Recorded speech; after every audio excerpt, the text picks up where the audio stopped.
Yuk, kita sama-sama dengan firman Tuhan ya. Selamat malam, teman-teman dari komunitas Sahabat Yesus. Terima kasih atas kepercayaannya. Uh, saya berharap bahwa apa yang saya bagikan hari ini bisa menjadi sesuatu menguatkan. Karena since judulnya ada komunitas Sahabat Yesus, maka seorang sahabat harusnya tahu isi hati temannya. Seorang sahabat yang sejati harusnya tahu isi hati sahabat. Karena kalau kamu adalah sahabatnya Tuhan, kamu harusnya juga mencintai apa yang ada di dalam hatinya. Harusnya kamu juga mengasihi orang dia sayang. Kita nggak dipanggil bukan cuma mengasihi Tuhan, tapi juga mengasihi yang Tuhan sayang. So, jadi jangan sampai lupa, makanya judul saya kenapa real blessing. Kenapa? Karena real blessing karena semua orang bisa aja sok-sok jadi berkat. Sok-sok jadi berkat padahal enggak. Jadi yang saya tawarkan hari ini adalah bagaimana kita benar-benar jadi berkat secara nyata. Kenapa? Karena menjadi berkat secara nyata berbeda dengan berasa jadi berkat. Karena untuk menjadi berkat beneran, kamu nggak bisa sekedar cuma ngomong doang. Kamu harus jadi pelaku firman. Nah, kita bilang, hendaklah kita jadi pelaku firman dan bukan pendengar saja. Sebab dengan demikian, kalau kamu nggak, kamu menipu dirimu sendiri. Itu Yakobus yang bilang. Jadi teman-teman, kalau misalnya kamu punya buku fitness, kamu punya buku tricks fitness di hidupmu, kamu hafal tuh buku, kau baca itu buku, kamu ngerti bukunya, kamu bisa quote bukunya, kamu bisa tahu karena sering baca, kamu lakukan, kamu bisa punya buku fitness yang setebal-tebal apa dan fitness yang paling keren, tetapi semua tidak ada gunanya kalau kamu tidak mempraktekkan apa di dalamnya. Apa saya bisa dimengerti teman-teman? So, jadi mempraktekkan isi buku fitness itu lebih penting dibanding menghafalkannya. Walaupun menghafalkan juga akan sangat membantu. Makanya teman-teman, kamu bisa punya buku fitness, kamu quotes gitu misalnya. Di halaman 15, ini quotesnya kayak gini dan sebagainya. Ya, tapi yang lebih penting adalah dipraktekkan. Karena saat dipraktekkan, baru dampaknya terlihat. Dan bukan cuma sekedar dipraktekkan berulang-ulang. Kamu tahu, kalau misalnya kamu fitness cuma sekali, badanmu nggak bakal gede. Baru setelah kamu berkali-kali, berbulan-bulan mencoba melakukannya, baru terasa hasilnya. Makanya sama seperti buku fitness itu, teman-teman, kita tidak dipanggil untuk jadi cuma ngafalin Alkitab, punya bawa Alkitab, sering baca Alkitab, itu baik. Tapi kita dituntut, kita didorong, kita di-encourage, kita dikuatkan oleh Roh Kudus untuk jadi praktisi-praktisi firman Tuhan. Kenapa? Karena hanya pada waktu kita turun tangan menjadi para praktisi firman Tuhan, di situ orang baru bisa lihat berkat Tuhan. Jadi dipanggil menjadi berkat itu adalah siapa dari kita. Tetapi punya gaya hidup jadi berkat. Itu adalah keputusan kita. Nah, makanya saya hari ini tidak akan bahas panjang-panjang. Saya akan mendarat mungkin. Saya tidak akan bahas yang terbang-terbang, teman-teman. Saya hanya akan membahas yang mendarat yang dan beberapa ide-ide yang saya berharap teman-teman kalau perhatikan kamu bisa benar-benar jadi berkat dalam membuat jembatan bagi orang-orang nggak kenal Kristus.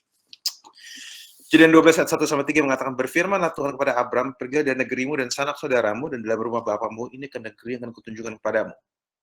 Aku akan membuat engkau menjadi bangsa yang besar dan memberkati engkau serta membuat namamu masyhur dan engkau akan menjadi berkat. Aku memberkati orang yang memberkati engkau dan mengutuk orang yang mengutuk, dan olehmu semua kau di muka bumi akan dapat berkat. Teman-teman, ini adalah janji Tuhan kepada Abraham yang kemudian dipenuhi di dalam Yesus Kristus. Teman-teman. Bahwa kita bilang, Yesuslah ahli waris Abraham, dan karena kita ada dalam Yesus, kita pun berhak atas janji waris Abraham.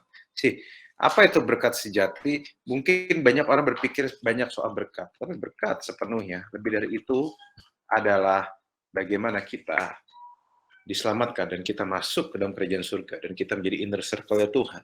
Matius 28, 19-20 mengatakan, karena itu pergilah, jadikanlah semua bangsa muridku dan baptislah mereka dalam nama Bapa dan Anak dan Roh Kudus, dan ajarkan mereka melakukan segala sesuatu yang telah kuperintahkan kepadamu, dan ketahuilah menyertai kamu senantiasa sampai kepada akhir zaman.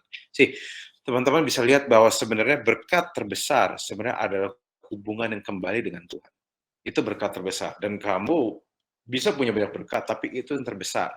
Tentu sehari ini saya nggak bakal fokus ngomong soal berkat-berkat yang kecil, tapi saya bakal fokus bicara tentang yang terbesar di antaranya. Nah, tentu teman-teman sangat penting. Kita nggak mau teman-teman kita di neraka, kita nggak mau teman-teman kita bermasalah. But at the same time, sebelum kita membicarakan tentang iman Kristus, ada banyak hal yang kita harus bicarakan dulu. Dan hal ini berbicara tentang bagaimana interaksi kita pada orang-orang. So, real blessings bisa dicapai dengan pengertian yang benar tentang relationship. Menjadi berkat sangat bisa dicapai, kamu bisa jadi berkat yang lebih tajam saat kamu mengerti tentang prinsip-prinsip hubungan. Relationship adalah sesuatu yang penting di dunia ini. Relationship adalah bukan cuma keinginan, tetapi kebutuhan kita. Kamu dan saya adalah produk dari sebuah hubungan. Kamu nggak lahir dari batu atau lahir dari Kinder Joy. Kita ada produk sebuah hubungan. Maka dari itu, hubungan juga adalah sesuatu yang penting di dalam kehidupan kita. Nah, maka dari itu, hubungan pula yang bisa membantu kita menjadi penginjil lebih baik, atau misalnya kita memberitakan Kristus lebih baik. Nah, teman-teman bisa tahu bahwa di dalam hubungan itu yang penting. Nah, saya akan share satu ayat yang teman-teman akan sering baca, dan ini ada sangat terkoneksi dengan hubungan. Kenapa kita harus mengerti tentang hubungan? Karena ada kemungkinan kita adalah satu-satunya Alkitab yang orang lain baca. Makanya Matius 5 ayat 14-16 mengatakan, kamu adalah terang dunia. Kota yang terletak di atas gunung tidak mungkin tersembunyi. Akibat orang tidak menyalakan pelita lalu meletakkan di bawah gantang dan di atas kaki dia sehingga menerangi semua orang dalam rumah itu. Demikianlah hendaknya terangmu bercahaya di depan orang supaya mereka melihat perbuatan yang baik dan memuliakan Bapamu yang di surga. Nah, di sini kita bisa lihat teman-teman bahwa kita diidentifikasikan seperti garam dan terang. Nah, hari ini saya mau fokus hanya bahas soal terangnya aja, teman-teman. Terang ada sesuatu yang penting, teman-teman. Kalau nggak ada terang, kita akan nabrak. Kalau nggak ada terang, kita akan kerepotan. Kalau nggak ada terang, kita akan sulit nyari barang. Nah, tapi kita juga perlu mengerti bahwa Alkitab ini tidak, pada zaman Alkitab, belum ada namanya lampu. Jadi jelas, ini berbicara tentang lilin. Jadi menarik adalah, lilin itu lampunya tidak besar. Cahayanya tidak terang. Tidak seperti lampu Philips LED, teman-teman. Jadi cahaya lilin itu nggak terang. Apalagi kalau malam. Cahaya malam itu tentu lilin tidak punya dampak sebesar senter, teman-teman. Tapi menarik ya bahwa Alkitab mengatakan bahwa kita seperti terang dunia, tapi identiknya seperti lilin. Makanya kita menyalakan terang di bawah gantang. Zaman dulu belum ada listrik, teman-teman. Dan di sini kita mengerti bahwa tidak perlu sukses dulu untuk jadi terang. Tidak perlu punya prestasi besar untuk jadi terang. Kadang lilin kecil yang kita punya. Kalau kita di tengah kegelapan, tapi kalau kita benar lilin, minimal, mungkin tidak bisa menerangi semua, tapi akan menerangi minimal sekeliling kamu. Memang kamu tidak dipanggil untuk menerangi seluruh dunia. Kamu bukan genset dunia. Kamu adalah terang dunia. Kamu adalah lilin dunia. Jadi memang kamu tidak dipanggil terangnya semua orang. Tapi setiap orang dipanggil untuk menjadi terang di daerah mereka. Sehingga minimal di setiap daerah ada terang di situ. Saya harap dia bisa dicerna. Halo, teman-teman bisa nangkap? Teman-teman perlu nangkap isi hati ini. Kenapa? Supaya teman-teman mengerti bahwa kamu tidak perlu sukses dulu, harus nggak perlu punya duit besar dulu untuk jadi terang. Kamu hanya perlu menjadi lilin. Artinya perbuatan baikmu mungkin tidak selalu bombastis, tetapi setiap perbuatan baik yang tulus, yang berdampak, yang didorong oleh Roh Kudus, itu bisa mempengaruhi kehidupan orang. Dan makanya di ayat firman Tuhan bilang, agar mereka melihat perbuatanmu yang baik dan memuliakan Bapamu di surga. Teman-teman tahu nggak? Perbuatan baik adalah jembatan yang menghubungkan mereka dengan Tuhan. Jembatan menghubungkan kamu dengan mereka, dan dari sana kamu bisa menghubungkan mereka dengan Tuhan. Perbuatan baik adalah jembatan yang mudah dilalui banyak orang. Perbuatan baik adalah bahasa yang orang dunia pun mengerti. Jadi perbuatan baik adalah sesuatu yang penting. Kenapa? Karena kita harus mengerti pada dasarnya bahwa tindakan selalu lebih kuat dari perkataan. Saya ulang sekali lagi. Kalau teman-teman minta saya bicara, saya pasti akan ajak teman-teman berpikir. Oke? Silakan pikirnya dibuka sama-sama. Saya ulang sekali lagi. Tindakan selalu lebih kuat daripada perbuatan. Siapapun yang ngomong, hey, kamu jangan kecapean ya. Atau siapapun yang bilang, kamu jangan lupa makan ya, akan selalu kalah sama yang bilang, yuk kita makan sama-sama. Yang bilang, kamu jangan capek-capek, jangan sakit, akan selalu kalah sama bilang, hey, aku di depan kosan kamu, aku bawain obat dan aku suapin kau bubur.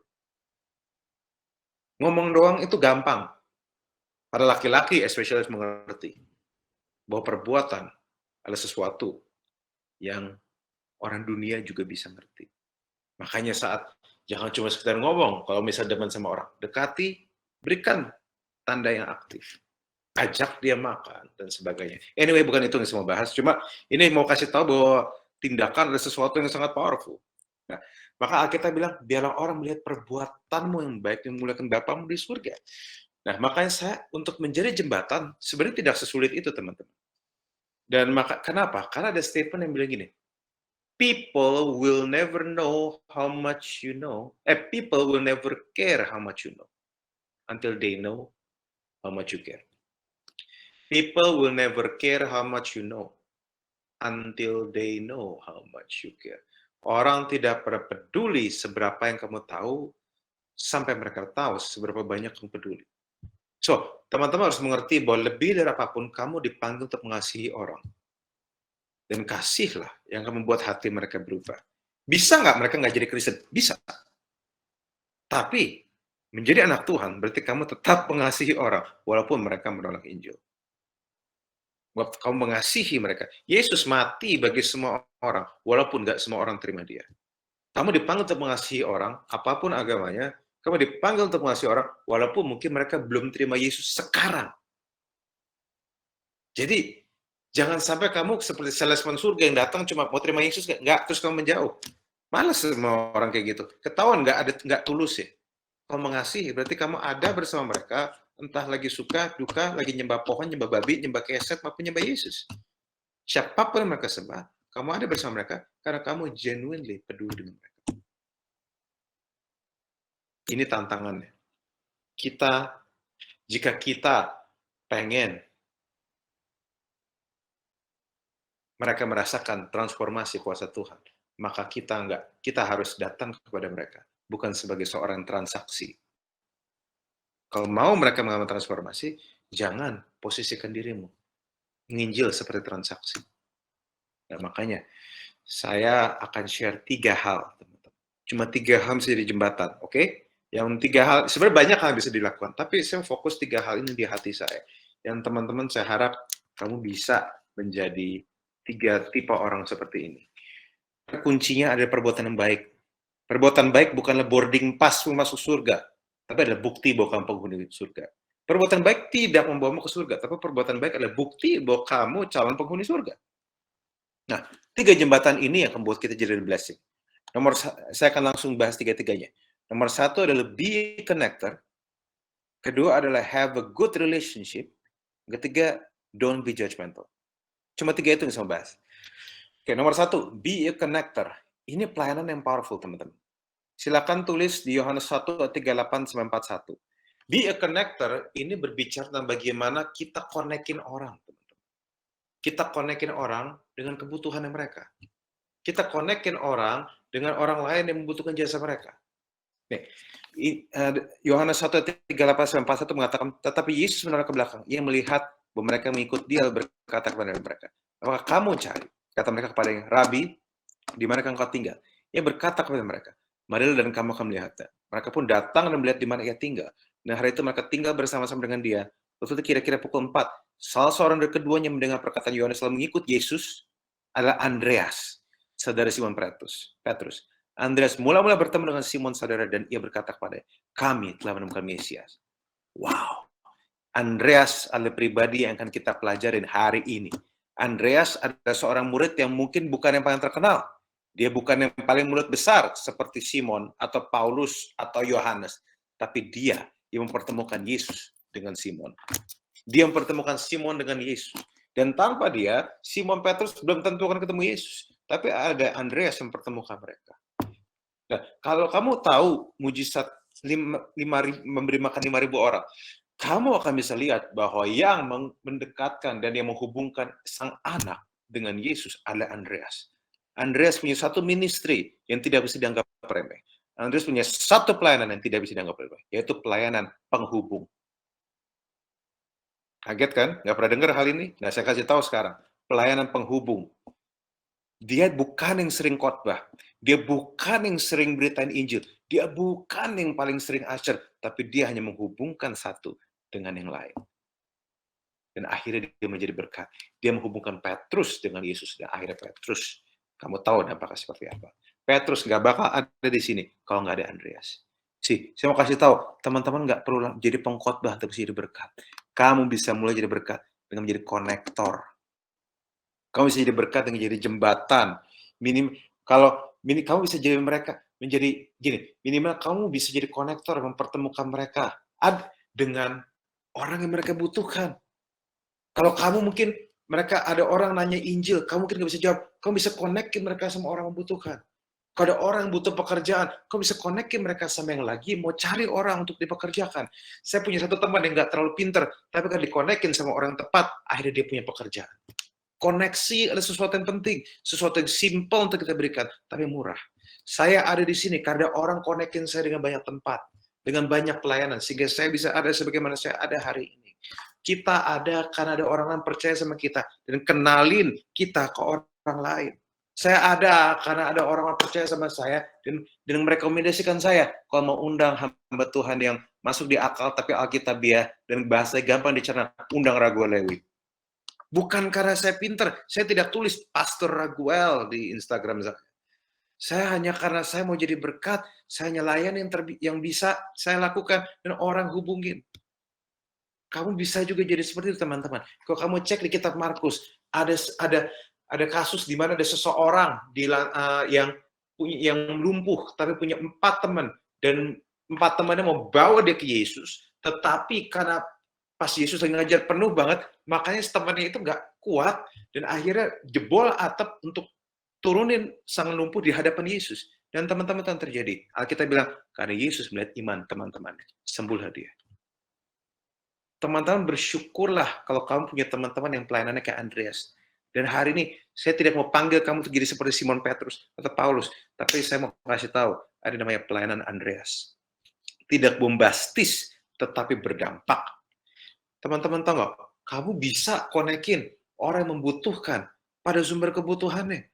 Mungkin sumber kebutuhannya nggak selalu Tuhan, tapi sumber kebutuhannya mungkin orang lain. Mungkin kamu bisa konekin orang butuh pekerjaan dengan orang lain yang benar-benar lagi mencari orang bisa di hire untuk pekerjaan. Saya punya teman yang kerjaannya sangat spesifik, lagi cari pekerjaan di Indonesia nggak dapat, dikenalin ke teman saya kenalin ke teman saya lain, akhirnya dapat. Ada satu teman saya, seorang vokalis namanya Yeshua Abraham, dan ada satu teman saya lagi, satu band namanya Eklas Story. Pada waktu Eklas Story, saya nggak tahu teman-teman tahu apa nggak, saya kasih tahu aja, lagunya terkenal dengan namanya Bentuk Cinta. Pada waktu itu Eklas Story lagi kehilangan vokalis mereka karena vokalisnya mengundurkan diri. Dan mereka berdua, dan Eklas telepon ke saya, bagaimana Pastor, apa yang harus saya lakukan? Saya kenalkan mereka, saya rekomendasikan satu nama, yaitu Yeshua Abraham ke mereka. Nah, akhirnya mereka bersatu, akhirnya jadi satu band, akhirnya mereka bikin single yang namanya Bentuk Cinta, dan akhirnya meledak. Teman-teman bisa lihat, saya cuma connect sama mereka, akhirnya nama Tuhan dipermuliakan. Kalau beneran mau melayani, kalau teman-teman beneran mau melayani, dan benar-benar punya hati, nggak perlu ribet, jadi konektor tuh bisa. Nggak perlu susah, harus pinter.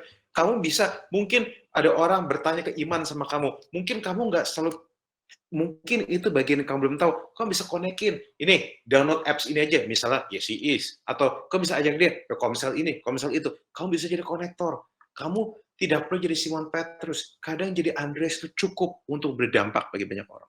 Apa saya bisa dimengerti, teman-teman? Jadi dampak selalu dimulai hal kecil. Itu kamu mungkin nggak jadi center, tapi kamu jadi lilin. Dan minimal saat kamu bawa lilin, orang tahu satu langkah ke depan seperti apa. Nggak bombastis, tetapi punya langkah. Nah, udah itu. Saya harap teman-teman nangkep dan diberkati. Jadi bukan cuma kenalin orang ke Yesus doang. Jadi saat kamu sudah kenalkan mereka sama kebutuhan mereka, mereka mengasihi kamu, di situ mungkin terbuka obrolan untuk bicara tentang Yesus. Kalaupun belum terbuka, nggak apa-apa, tinggal tunggu waktunya. Tapi jangan berhenti untuk peduliin orang lain. Nomor 2, have good relationships. Ini bicara teman-teman yang punya keluarga, yang punya orang tua, dan punya pacar sekalipun. Dan yang menikah sekalipun. Kamu dipanggil untuk punya hubungan yang sehat. Teman-teman, saya mau kasih tahu, di saat seperti ini, menjadi terang lewat hubungan yang sehat, ada terang yang sangat-sangat amat dibutuhkan. Saya mau kasih tahu, saya punya teman, baru 2 tahun menikah, udah mau cerai. Saat ini cinta itu jadi sangat langka. Orang jadi ragu sama namanya kasih, orang jadi ragu sama namanya cinta. Tapi saya mau kasih tahu teman-teman, if you have good relationship, kalau kamu punya pernikahan yang bahagia, kamu bisa bertahan dalam pernikahan kamu sampai 5-10 tahun, itu dampak luar biasa. Lu nggak perlu ngomong soal Alkitab, mereka lihat Yesus dalam diri kamu. Yang mau menikah, mana suaranya? Ada mau menikah atau mau jomblo seumur hidup? Kamu jomblo seumur hidup, terserah, nggak apa-apa. Tapi kalau menikah, saya mau kasih tahu, pernikahanmu yang bahagia dan sehat adalah terang seperti lampu senter di hadapan dunia. Karena saat ini dunia sangat membutuhkan kasih yang sejati. Kemampuanmu atau kerelaanmu dipenuhi Kristus untuk mengasihi lawan jenismu dalam pernikahan. Itu punya dampak yang besar. Hello! Yang belum menikah, makanya dari sekarang, jangan jangan mikir, gimana ya supaya saya nggak cerai. Itu pikir yang salah. Pikir yang benar adalah gimana cara saya pacaran yang benar supaya pas saya menikah saya kenal banget nih orang. Maka dari awal pacaran yang benar, bukan cuma sekedar jaga kekudusan tok. Jaga kekudusan itu di nomor paling standar. Lebih dari itu, kenali dia. Kenali isi hatinya. Tanya pikirannya. Cek isi hatinya. Banyaklah bertanya. Tanya yang dalam, teman-teman.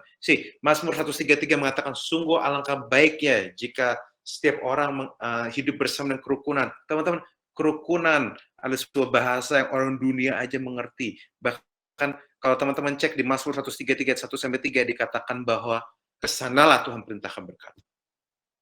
Kerukunan dalam hubunganmu dengan pacarmu, calon istrimu, dengan keluargamu, itu dampaknya besar sekali. Hello.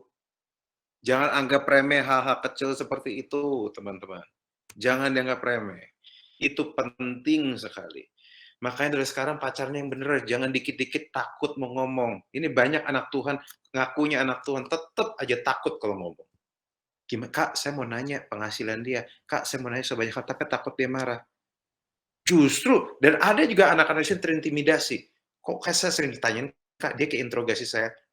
Kalau ada yang takut karena ditanya-tanyain, justru dia mau kenal kamu lebih dalam. Jangan insecure hidup. Justru mereka yang pas pacaran banyak bertanya. Kok misalnya memang nggak cocok, putus nggak apa-apa kok. Tuhan masih sayang sama kamu.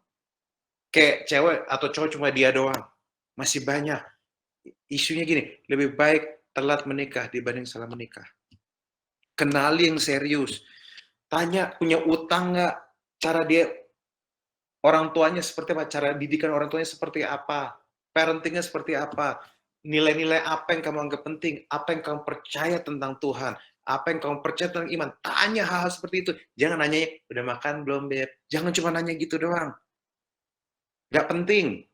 Penting tapi nggak sepenting yang lain. Tanya, punya kredit card nggak?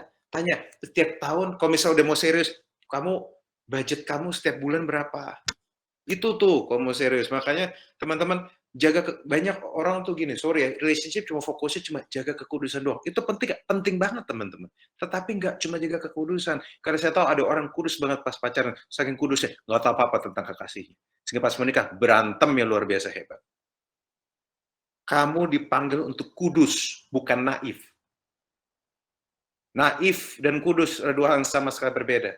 Jadilah kudus, jadilah benar di hadapan Tuhan, tapi jangan naif.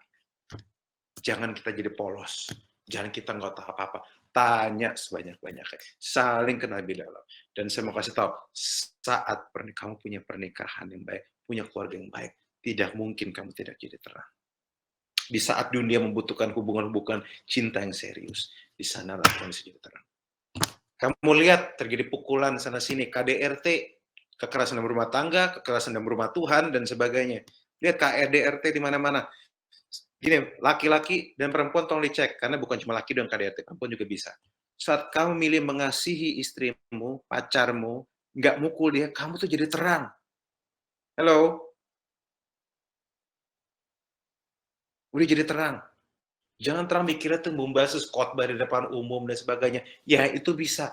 Tapi kamu bisa mulai dari sekarang. Matius 5:9 mengatakan, berbahagia membawa damai, karena ia akan disebut anak-anak Allah.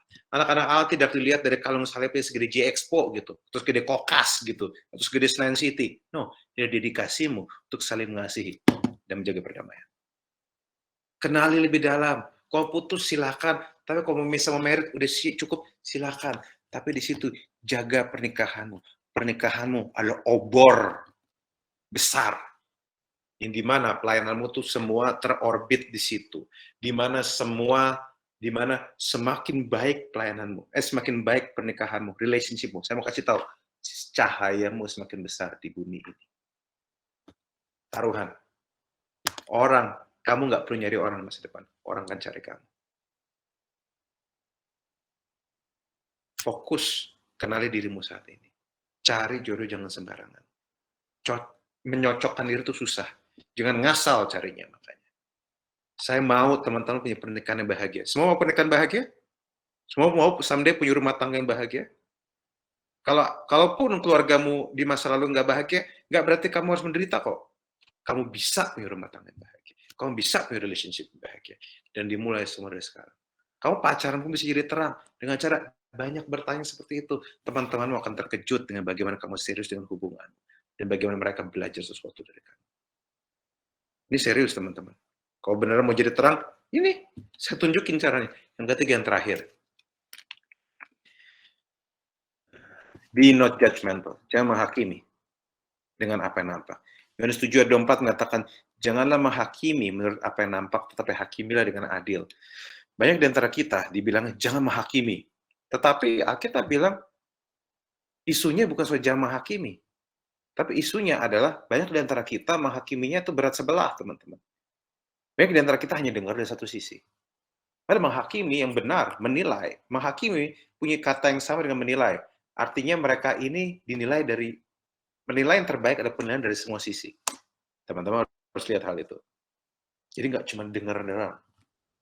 Nah, seperti yang teman-teman tahu bahwa Tuhan nggak anti penghakiman. Dia sendiri adalah hakim. Tapi dia cuma minta hakimilah dengan adil. Jangan cuma lihat apa yang nampak. Ini yang penting teman-teman di dunia ini. Kamu jangan cuma sekedar lihat apa yang nampak. Orang itu nggak suka dihakimi, tapi orang suka dinilai dengan wajar, teman-teman. Misalnya, contoh, orang nggak suka kalau saya ngomong berasumsi tentang mereka. Tapi orang suka saat saya meneliti tentang mereka. Dengan detail gitu misalnya. Kamu nanya gini nggak? Kamu gini nggak? Kamu gini nggak? Kamu gini nggak? Saya udah ngelihat banyak hal tentang kamu, saya ngelihat kamu, dan ini pendapat saya tentang kamu. Setelah saya lihat semua, kamu nih gini. Setelah saya lihat segala hal tentang dia, justru kamu gini. Ini bilang, wah iya saya gitu tuh. Ayo dong lebih lagi dong. Justru orang suka dinilai dengan adil. Orang memang nggak suka dihakimi, tapi suka dinilai dengan adil. Karena mereka jadi tahu itu membantu mereka juga. Saat kamu nilai seseorang dengan adil, orang juga akan happy kok bahwa, oh iya saya gitu ya. Itu membantu mereka dan mereka suka. Yang nggak suka biasanya mereka cuma orang super insecure aja biasanya. Bermasalah hidupnya. Tapi yang asli ya suka mereka. Nah, 3 hal ini ada jembatan yang penting untuk kamu sejahtera. Saat 3 hal ini kamu hidupin aja dulu. Saya mau kasih tahu, nggak mungkin nggak kamu jadi terang. Nggak mungkin nggak kamu jadi garam. Tidak, di saat pernikahan dan relationship berantakan, bisa melihat seseorang dengan relationship yang sehat, punya pertanyaan yang berkualitas, dan bisa jadi konektor bagi hidup orang, dan bisa tidak menghakimi, tapi menghakimi dengan adil. Itu sebuah obor yang besar sekali dan berdampak di mata mereka. Teman-teman, saya tidak panggil kamu hari ini untuk cuma filosofis doang, tapi saya panggil kamu untuk jadi seorang praktisi firman Tuhan. Saya berharap kamu berani mengaplikasikan hal ini. Saya berharap kamu berani menghidupi hal ini. Kamu serius ngasihin orang. Jangan cuma teori. Jangan cuma kasih yang agama yang sama dengan kasihi mereka. Karena Yesus pun mati untuk mereka. Walau mereka belum terima Yesus. Udah, saya sampai situ aja. Mari kita berdoa. Bapak, hamba-Mu selesai berbicara, tapi kau belum. Biarlah apapun yang hamba bagikan bisa menjadi sesuatu yang inspirasi bagi anak-anak. Biar jadi sesuatu yang menyegarkan, biar jadi sesuatu yang menghidupkan bagi mereka. Dan mereka tahu menjadi real blessings itu tidak sulit. Dan kami tahu bahwa kami melakukannya karena Engkau memberikan kami belas kasihan. Tuhan, berikan kami belas kasihan yang sama yang Kau miliki. Seperti saat Kau mati bagi dunia ini. Dan kami rela mati bagi orang lain. Terima kasih Bapak, dalam nama Yesus kami berdoa. Amin. Tuhan berkati semua. God bless you.